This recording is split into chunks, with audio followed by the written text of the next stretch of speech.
Assalamualaikum warahmatullahi wabarakatuh. Kembali lagi di channel Yayasan Jawa Tengah Maju, channel yang akan membersamai kita menjadi lebih baik lagi insya Allah, karena di konten-konten yang ada itu insya Allah bakal membuat kita meningkatkan kapasitas diri kita. Nah, di konten kali ini kita akan membahas tentang benar nggak sih statement-statement yang kita dengar selama ini gitu, apa sebenarnya itu nggak benar sih. Nah, dan pada episode kali ini kita akan membahas statement-statement finance yang selama ini sering kita dengar. Daripada kan kita ngira-ngira nggak tahu ilmunya gitu, jadi salah pengaturan keuangan kita di sehari-hari ini. Jadi mending kita langsung tanya aja ke pakarnya, ke orang yang udah terjun di dunia finance itu lebih lama gitu. Jadi ilmunya lebih pasti, jawabannya lebih valid gitu ya. Nah, sekarang kita udah sama Pak Pandu Praharta gitu ya. Assalamualaikum Pak Pandu. Waalaikumsalam warahmatullahi wabarakatuh. Pak Pandu ini usahanya apa aja sih Pak selama ini Pak? Kalau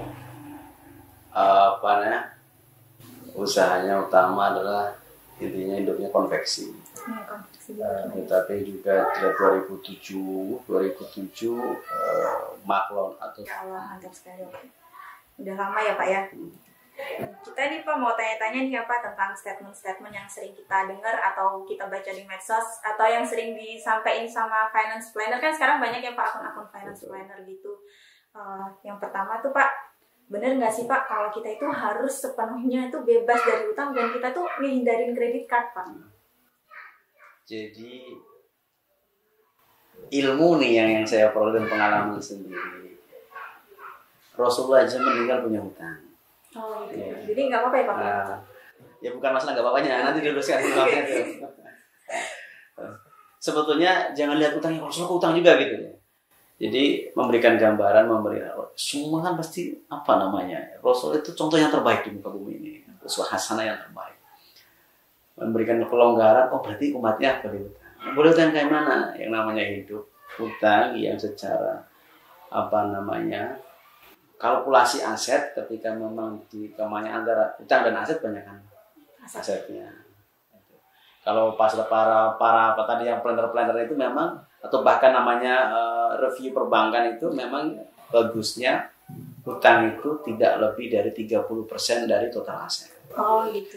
Sebenarnya kalau sudah 50% dari total aset sudah ketar-ketir. Itu pemain nakal bank sehingga itu masalah utang. Jadi saya juga awal-awal misalnya kayak bangun rumah Anda punya utang, lebih amannya janganlah kalau bisa memang mentok ya separuh aja, jangan lebih dari itu. Kalau lebih dari separuh kan ketika kita collect habis, nggak ada sisa. Gitu. Seperti halnya sekarang di zaman kayak gini COVID begini kan banyak sekali pengusaha yang masya Allah. Yes, saya bahkan kemarin dapat curhatan sesama relasi konveksi. Sebulan harus nanggung 20 juta. Padahal income aja nggak ada. Kasihan saya sendiri. Katanya udah pusingin nabung. Ya itulah. Karena betul. Apa yang disampaikan Rasulullah itu namanya utang nggak tenang. Nggak bisa tidur. Betul itu. Dan saya kalau masalah bicara utang, kalau pribadi saya ini bagus pribadi saya selalu teringat pesan Ustaz Budi Azhari. Jadi Rasulullah itu, seperti dalam salah kisahnya, itu ketika mau nyolati sahabat ditanya masih punya utang nggak, masih ada 1 dirham langsung nggak mau, balik langsung nggak mau. Jadi bayangin aja kalau seandainya Rasulullah hidup zaman sekarang mungkin nggak ada yang mau nyolati Rasulullah, ternyata dia punya utang, ternyata dia punya utang itu kan nggak ada yang nyolati Rasulullah. Jadi sama sekali Rasulullah nggak mau nyolati sahabatnya kalau memang sahabat yang masih punya utang. Nah, saya termasuk berusaha juga gitu, semoga Allah jaga ketika saya meninggal nggak punya sudah kamar. Emang hutan juga ada kecil tapi rada aset kecil banget lah. Dan kalau terakhir masalah utang ya, apa yang suka nasihatkan Gus Baha maupun dan kita janganlah suka utang. Jangan suka utang. Itu aja. Jangan suka utang karena utang itu ya tidak bagus. Itu jadi kira masalah utang. Kalau tadi masih kredit card ya. Kalau kemarin Pak Oni, itu kan pada dasarnya menghalalkan. Makanya ada hasanah, saya dapat juga hasanah. Tapi saya termasuk mungkin ya yang moderat ya. Saya terus terang karena orang bisnis punya kartu kredit di level yang tinggi di 2 perbankan. Makanya saya nggak mau itu bukan suka kebutuhan, khawatir ya menjembatani tadi fatwa itu. Jadi saya gunakan hanya untuk murni pure. Ya pertama untuk kontrol tadi keuangan. Misalnya contoh, salah satu kredit card yang saya gunakan untuk mengontrol konsumsi bahan bakar 3 mobil saya. Sehingga saya ketahuan berapa konsumsi sebulan bahan bakar mobil-mobil saya. Dan saya tidak pernah menunda karena semua auto debit. Jadi jatuh tempo, potong aja uang saya di rekening. Alhamdulillah selalu standby di 2 bank itu tabungan saya. Jadi berarti sudah punya sekitar 5 kartu kredit dari kelas bawah sampai sekarang udah kelas sekarang atas. Alhamdulillah, semoga bukan niatan untuk royal. Selalu standby. Makanya sampai dari 2 perbankan itu sampai gini, Bapak itu Pak, dengan saya sudah ditawari tidur di hotel paling mewahnya di Jakarta adalah kalau di Amerika di ini Grand Zamzam, kemudian tentang paling mahal-mahalnya ditawari sama bank saya, tapi saya bilang bahkan pernah telepon saya nggak suka gitu. Saya misalnya akan terima makan, saya lebih nggak sindir dengan kalau lifestyle ya disindir sama bank itu marketingnya sekali-kali makan, saya makannya cuma nasi kucing gitu. Jadi kredit itu digunakan hanya sesuai dengan saya kira, jangan ya tadi kalau lifestyle itu juga dihitung lah. Kalau kata saya meminjam bahasa Ustaz Ari Hidayat ya layaklah kalau Anda punya penghasilan 10 juta, 20 juta, beli baju lah yang 1 juta ya wajar dengan baik. Karena kan dengan kartu kredit mah ada potong-potongan. Selama ini juga saya dapat fasilitas dari perbankan itu luar biasa. Terusan saya ya bukan, bahkan ya mami nggak ada, menurut saya sih nggak ada ribanya. Karena juga kalau bicara WhatsApp online, uangnya saya juga ada di situ gitu. Uang saya di bank itu juga ada, bukan kosongan. Bahkan lebih kalau untuk membayar gitu. Makanya kemarin juga bahkan kemarin banyak lah. Jadi kartu kredit, kalau lah memang kita nggak bisa ngerem lifestyle-nya, jangan pakai kartu kredit. Ya semuanya kembali ya Allah, lindungi semua gak punya yang namanya nafsu untuk mengendalikan kesenangan itu kan ya pada diri kita, iman kita.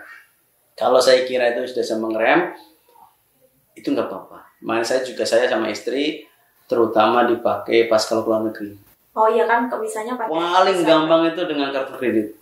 Kalau di luar negeri itu paling enak dengan kartu kredit pokoknya gitu. Nah, jadi saya juga menggunakan kartu kredit dengan plafon yang sangat besar, bahkan kadang 1/10-nya aja nggak dipakai.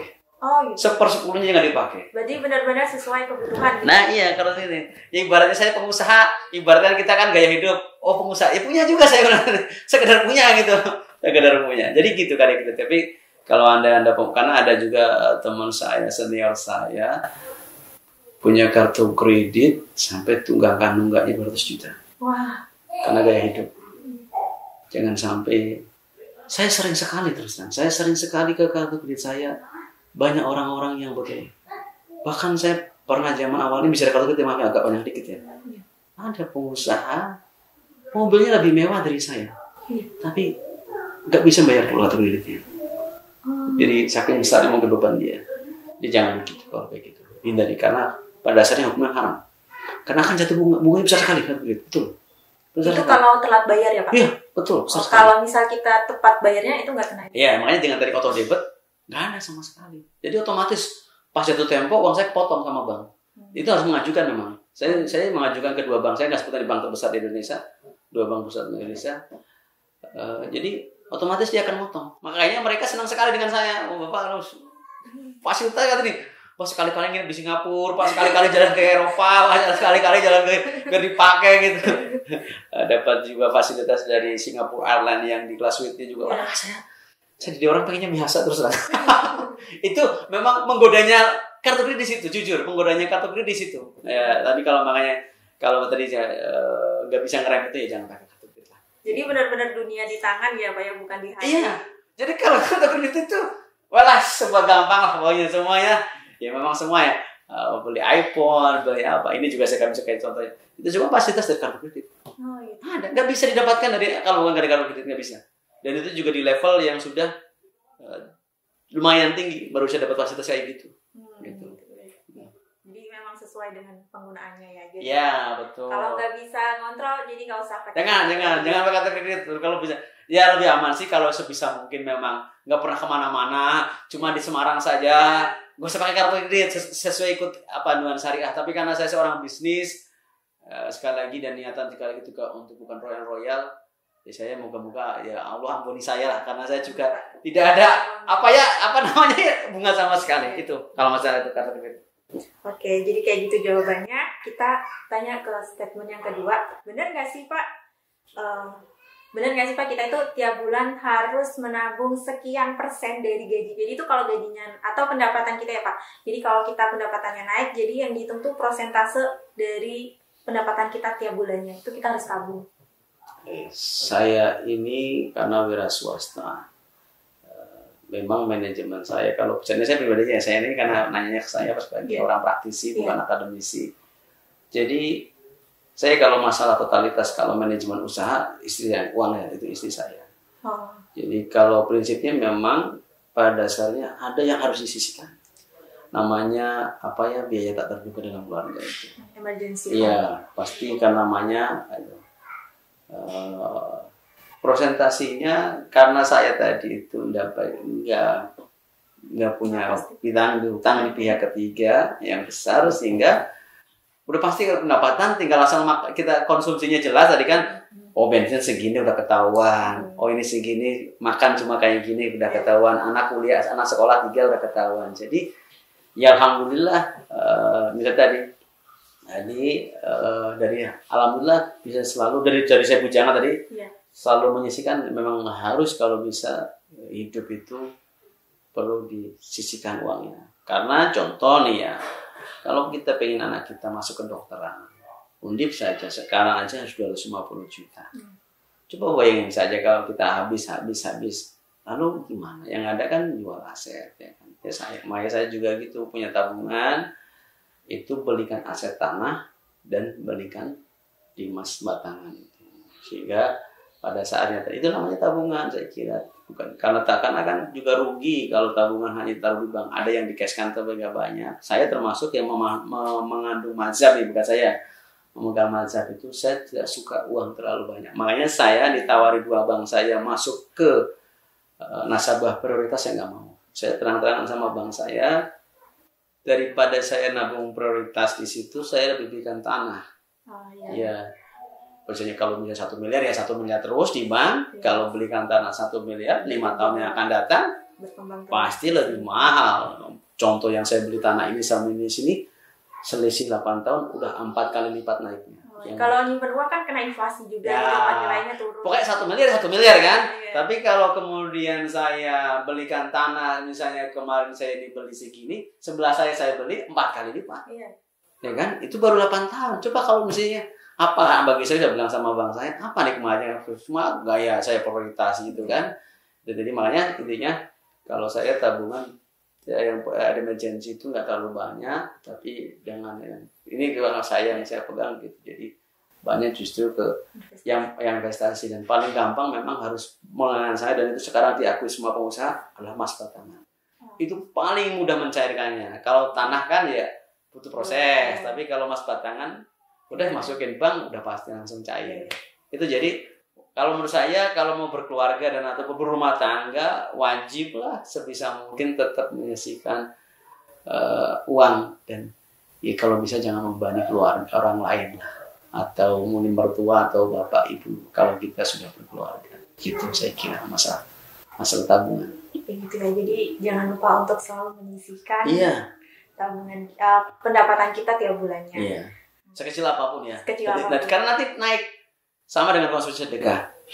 Kita biasakan penghasilan sedikit 1.000. Nanti kalau kita udah penghasilan naik, jadi itu kita nggak jadi pelit sih. Itu saya diajarkan juga sama anak saya.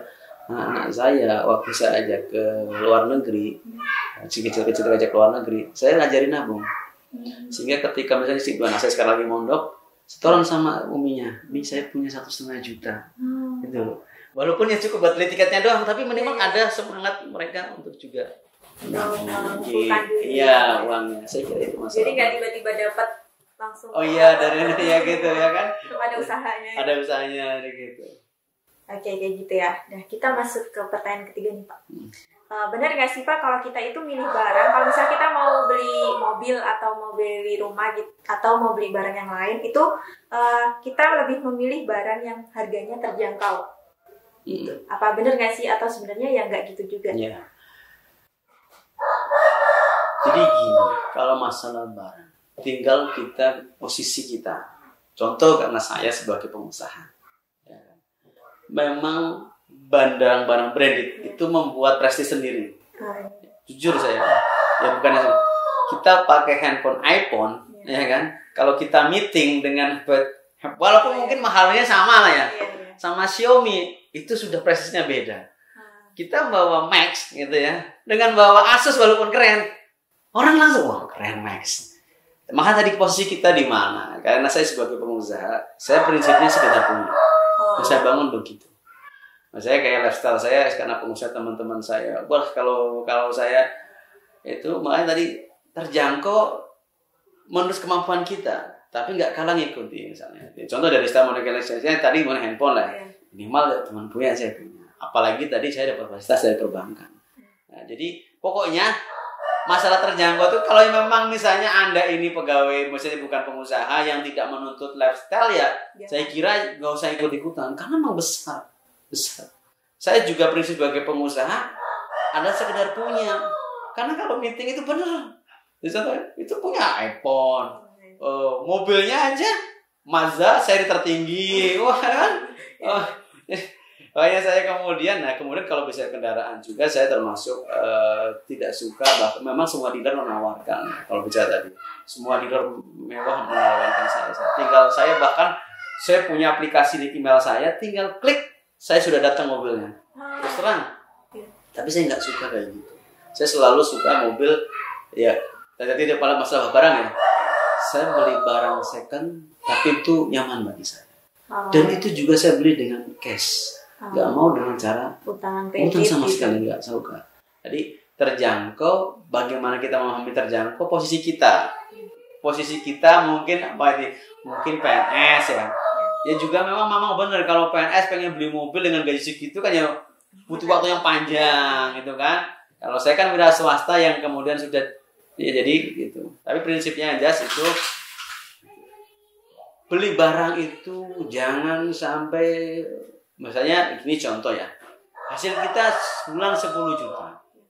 Jangan untuk beli barang yang kemudian dihabiskan misalnya 5 juta, 6 juta jangan. Tapi ditabung dulu perlahan-lahan gitu. Saya kira itu kalau masalah harga terjangkau. Ya kalau misalnya ini sekedar branded ya nggak apa-apa. Ya ketika saya beli barang yang branded sekedar punya, bukan sekedar untuk tampil-tampilan. Nggak mau saya nggak tampilan nggak mau, tapi sekedar punya. Gitu. Dan ada fungsinya ya Pak? Ada fungsinya semua. Oke, jadi tadi ya semua barang itu berapa nilainya itu juga tergantung fungsinya. Kita juga nggak bisa ngejudge orang, oh dia kok barangnya mahal terus gitu. Kita nggak tahu kan dia udah menghemat atau dia sebenarnya memang ada kebutuhan fungsi yang lebih di barang itu. Oke, lanjut pertanyaan selanjutnya nih Pak. Kita itu harus punya pasif. Benar nggak sih Pak kalau kita itu harus punya passive income? Oh, passive income. Ini banyak teman-teman dan saya sama kakak ipar yang berusaha bareng partner, termasuk yang saya senang mengenang menggunakan kata mazhab, mazhab ekonomi ya, klasik memang.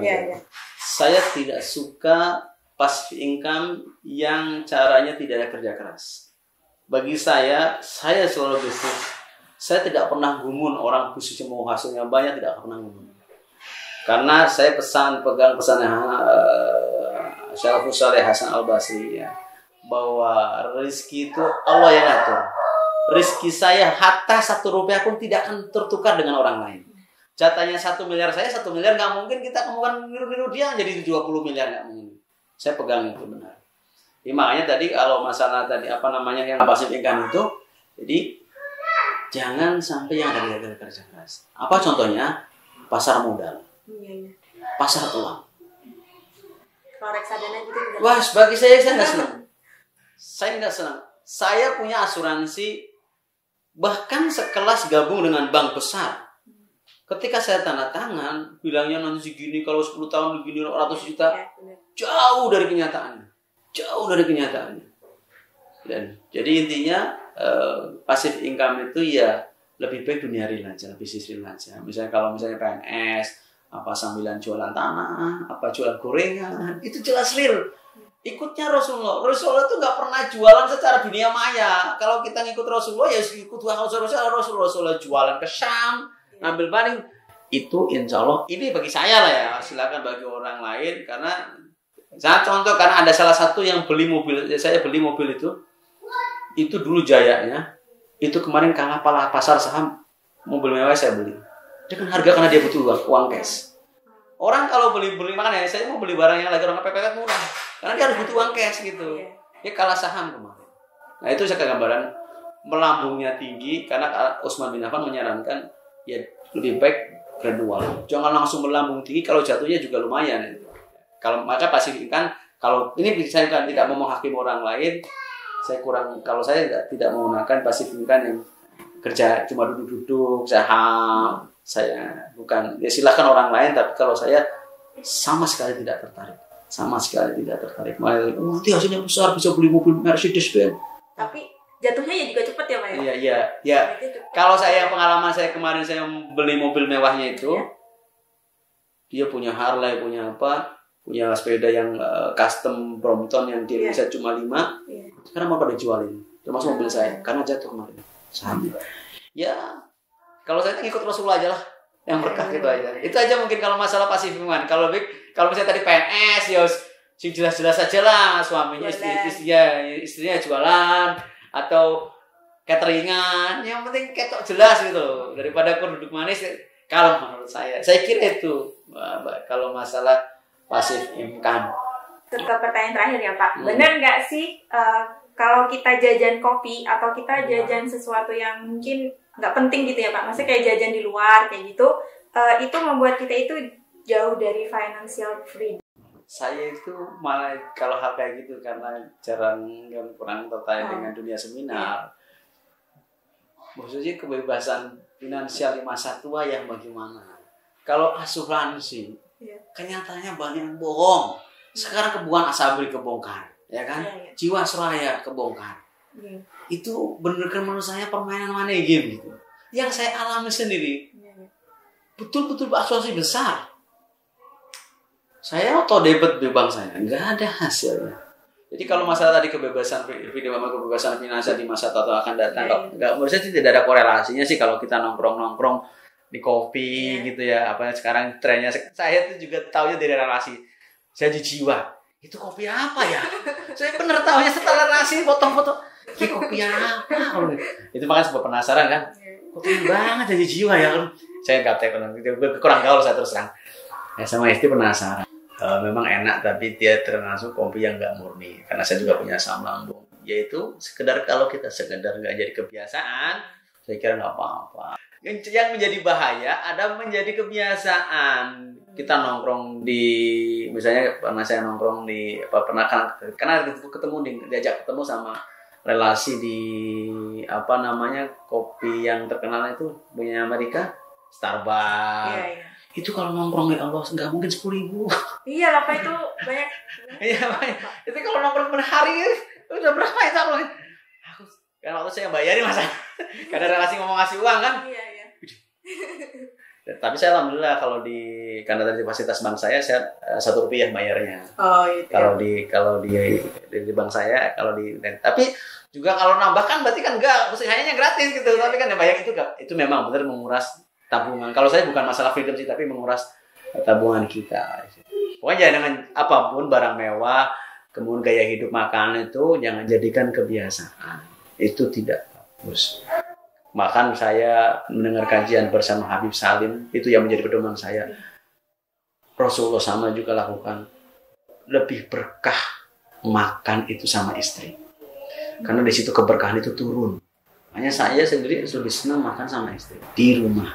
Anda akan keluar, boleh dikatakan 90% juga sama istri makan. Karena disitulah ada keberkahan. Mengikuti nasihat petua Habib Salim Sepa Anjupri yang sama dilakukan juga Rasulullah begitu. Saya kira itu masalah freedom. Jangan terlalu percayalah dengan masalah freedom kayak bahasanya saham-saham. Kalau saya lah ya memang ada untungnya, tapi kan slotnya besar dan jangkanya sangat panjang. Ya monggo, tapi saya tidak menghakimi orang lain itu salah ya. Tapi bagi saya, tapi kemarin anaknya Habib Salim itu sudah dia lebih cenderung haram kalau yang permainan uang, besar uang haram. Kalau saya sih, kalau masalah itu sih nggak mata dividen karena masa tua kan. Saya sih ya sesuai Rasulullah, saya nggak mau ikut. Iya benar Pak. Pikir itu Mbak. Iya, terima kasih. Oke, jadi terima kasih Pak Pandu untuk Sama-sama. pencerahannya. Wassalamualaikum warahmatullahi wabarakatuh. Waalaikumsalam warahmatullahi wabarakatuh.